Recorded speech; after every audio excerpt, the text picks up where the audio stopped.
पिछले लेक्चर में हमने मेल रिप्रोडक्टिव सिस्टम को डिटेल में डिस्कस किया था और आज का जो लेक्चर है इसमें हम बात करेंगे hormonal control to male reproductive function. यानी जो मेल का रिप्रोडक्टिव फंक्शन है, और आपको पता है कि मेल रिप्रोडक्टिव सिस्टम का जो मेन फंक्शन है वो क्या है, वो है स्पर्म प्रोड्यूस करना। मतलब स्पर्मेटोजेनेसिस जो है वो मेल रिप्रोडक्टिव सिस्टम का मेन फंक्शन है। और जिस तरह मैंने आपको बताया था कि मेल के जो गोनेड्स होते हैं, जो टेस्टिस होती हैं, वो एब्डोमिन में नहीं होती हैं, एब्डोमिन से आउटसाइड होती हैं, एक पाउच में जिसको हम स्क्रोटम कहते हैं। तो असल इसकी रीजन क्या है कि मेल की टेस्टिस जो है वो एब्डोमिन में क्यों नहीं होती हैं, एब्डोमिन से बाहर क्यों होती हैं। असल में इन टेस्टिस को स्पर्म प्रोड्यूस करने के लिए 2 डिग्री सेल्सियस बॉडी के टेम्परेचर से लो टेम्परेचर चाहिए होता है। अगर बॉडी का टेम्परेचर 35 है तो टेस्टिस को जो है वो स्पर्म प्रोड्यूस करने के लिए 37 है, तो टेस्टिस को 35 टेम्परेचर चाहिए होगा। तो मतलब कि रिप्रोडक्टिव सिस्टम का जो मेन फंक्शन है वो स्पर्म प्रोड्यूस करना है। तो यहाँ पर हम देखेंगे कि ये जो स्पर्म की जो प्रोडक्शन है उस पर हार्मोन किस तरीके से उसको कंट्रोल करते हैं, या हार्मोन किस तरीके से असरअंदाज होते हैं। तो अगर मैं इसको समराइज करूं तो सबसे पहले आपको पता है कि हमारे हमारे ब्रेन के अंदर जो हमारे पास जो ग्लैंड है वो है हाइपोथैलेमस। अब क्या होता है कि हाइपोथैलेमस से एक हार्मोन रिलीज होता है। हाइपोथैलेमस एक हार्मोन रिलीज करता है और उस हार्मोन को हम कहते हैं गोनेडोट्रोफिक रिलीजिंग फैक्टर। गोनेडोट्रोफिक या गोनेडोट्रोफिन रिलीजिंग फैक्टर, जिसको हम GnRH भी कह सकते हैं। अच्छा, अब क्या होता है कि ये जो गोनेडोट्रोफिक रिलीजिंग फैक्टर है, ये जाकर किसको स्टिमुलेट करता है? ये जाकर स्टिमुलेट करता है आपके anterior lobe of pituitary gland को। ये किसको स्टिमुलेट करेगा? Anterior lobe of pituitary gland को। अच्छा, anterior lobe of pituitary gland को जब स्टिमुलेट करेगा तो anterior lobe of pituitary gland इसके स्टिमुलेट होने से हार्मोन्स रिलीज करेगा। और वो कौन से हार्मोन रिलीज करेगा? गोनेडोट्रोफिन जो हार्मोन्स होते हैं, एक तो फॉलिकल स्टिमुलेटिंग हार्मोन रिलीज करेगा और दूसरा कौन सा हार्मोन रिलीज करेगा? रिलीज करेगा ल्यूटिनाइजिंग हार्मोन। अब देखो, जब ये फॉलिकल स्टिमुलेटिंग हार्मोन रिलीज करेगा तो फॉलिकल स्टिमुलेटिंग हार्मोन का काम क्या है? फॉलिकल स्टिमुलेटिंग हार्मोन जो है वो स्टिमुलेट करता है जाकर किसको? ये स्टिमुलेट करता है टेस्टिस के अंदर होते हैं। टेस्टिस के अंदर जो सेमिनिफेरस ट्यूब्यूल होती हैं उसमें होते हैं सर्टोली सेल्स। अब मिसाल के तौर पे अगर मैं टेस्टिस का जो है वो एक क्रॉस सेक्शन लूं ऐसे, तो टेस्टिस के क्रॉस सेक्शन के अंदर ये हैं सेमिनिफेरस ट्यूब्यूल। ये क्या है? Seminiferous tubule.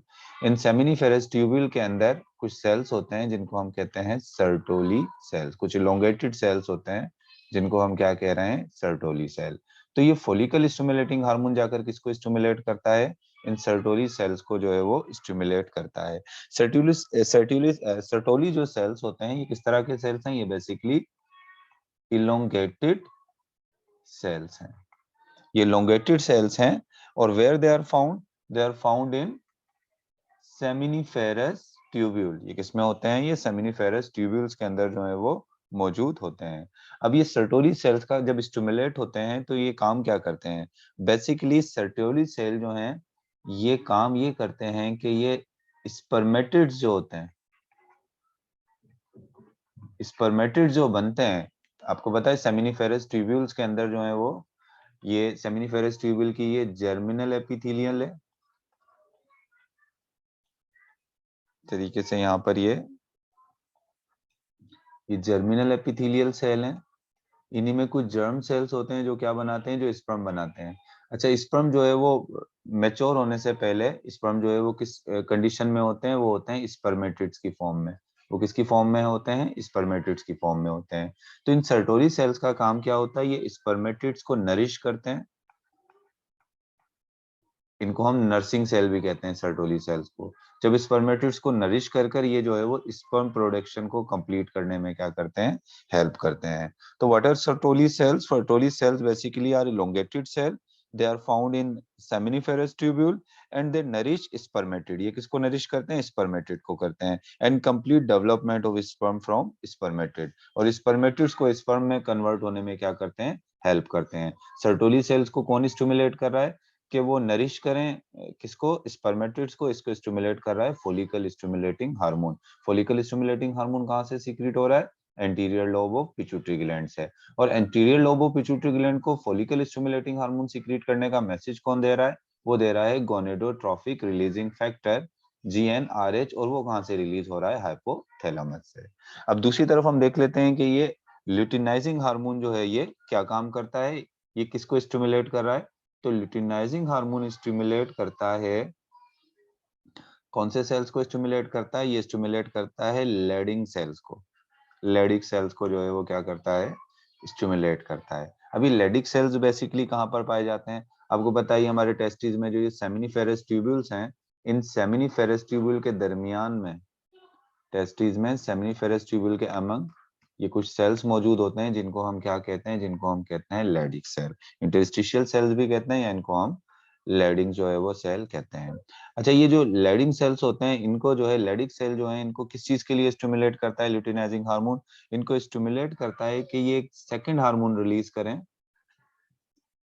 To release an other hormone. और वो हार्मोन जो है कौन सा होता है? वो होता है टेस्टोस्टेरोन. टेस्टोस्टेरोन हार्मोन जो है वो रिलीज करवाता है. अच्छा, टेस्टोस्टेरोन हार्मोन का फिर काम क्या है? टेस्टोस्टेरोन हार्मोन क्या काज करता है? टेस्टोस्टेरोन स्टेरोन जो हार्मोन है ये growth and development of germinal epithelium to form sperm. यानी ये जो जर्मिनल एपिथेलियम है टेस्टिस की, उसको किसमें कन्वर्ट करने में हेल्प करता है? स्पर्म में कन्वर्ट करने में हेल्प करता है. आप देखें ये जर्मिनल एपिथेलियम है, ये अगर सेमिनिफेरस ट्यूब्यूल है, इसमें से मैं एक सेमिनिफेरस ट्यूब्यूल निकाल लेता हूँ. इस सेमिनिफेरस ट्यूब्यूल के क्या है? ये जर्मिनल एपिथेलियल सेल है. अब इन जर्मिनल एपिथेलियल सेल के अंदर माइटोसिस होगी, फिर मियोसिस होगी, फिर ये किस में कन्वर्ट होंगे? ये स्पर्मेटिड में कन्वर्ट होंगे और उसके बाद स्पर्म में कन्वर्ट होंगे. तो ये आपके जो जर्मिनल एपिथेलियल के सेल्स हैं इनको ग्रोथ करने में, ताकि वो आगे चल के डिवाइड होकर स्पर्म बनाए, उसमें कौन हेल्प करता है? उसमें हेल्प करता है ये टेस्टोस्टेरोन.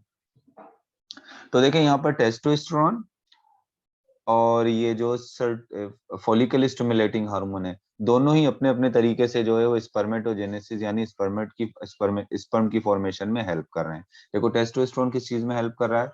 वो इन जर्मिनल सेल की ग्रोथ करा रहा है ताकि ये डिवाइड होकर किसमें कन्वर्ट हो? स्पर्मेटिड में, और स्पर्मेटिड के बाद स्पर्म में. जबकि जो फॉलिकल स्टिमुलेटिंग हार्मोन है ये सर्टोली सेल्स को जो है वो मैसेज दे रहा है कि सर्टोली सेल्स क्या करें? स्पर्मेटिड्स को नरिश करें ताकि वो किसमें कन्वर्ट हो जाए? स्पर्म में. अच्छा, एक और बात याद रखिएगा कि ये जो सर्टोली सेल्स हैं इनसे भी एक हार्मोन रिलीज होता है. जैसे लेडिंग सेल कौन सा हार्मोन रिलीज कर रहे हैं? टेस्टोस्टेरोन. इसी तरीके से सर्टोली सेल भी एक हार्मोन रिलीज करते हैं और उस हार्मोन को हम कहते हैं inhibin.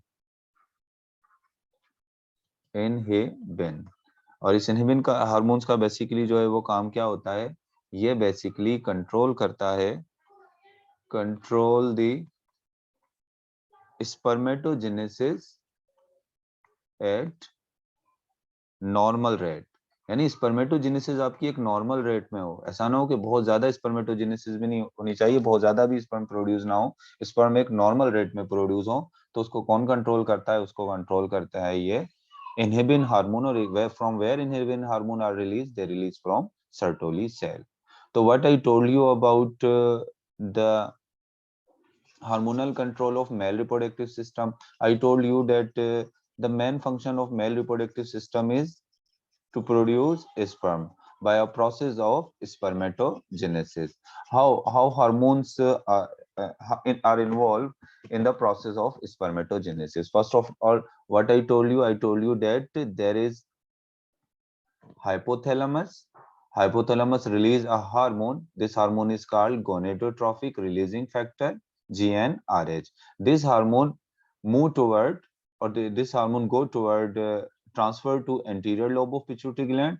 It stimulate anterior lobe of pituitary gland to release gonadotropin hormone. What are these gonadotropic hormone? One is follicle stimulating hormone, another one is luteinizing hormone. What is the function of follicle stimulating hormone? Basically, it stimulates Sertoli cells. Sertoli cells are elongated cells which are found in a seminiferous tubule. What is the function of Sertoli cell? They convert spermatid, they nourish spermatid to convert them into sperm.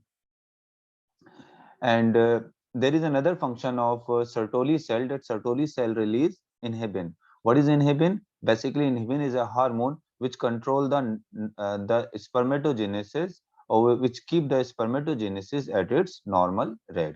After that, there is another hormone which is luteinizing hormone. Luteinizing hormone stimulate Leydig cells. Leydig cells, they stimulate Leydig cells, and Leydig cell when stimulated, they release another hormone which is testosterone. And what is the function of testosterone? Basically, it stimulates the growth of germinal epithelial. This is say for example, this is a testis. This is seminiferous tubule. Inside the seminiferous tubule, these are germinal epithelial cell. Now, this testosterone will stimulate this germinal epithelial cell to divide and convert into spermatids. And this follicle stimulating hormone stimulates Sertoli cells, and Sertoli cells provide nutrition to this spermatid to convert into sperm. And there is another hormone, inhibin, which control or keep the spermatogenesis in its normal rate.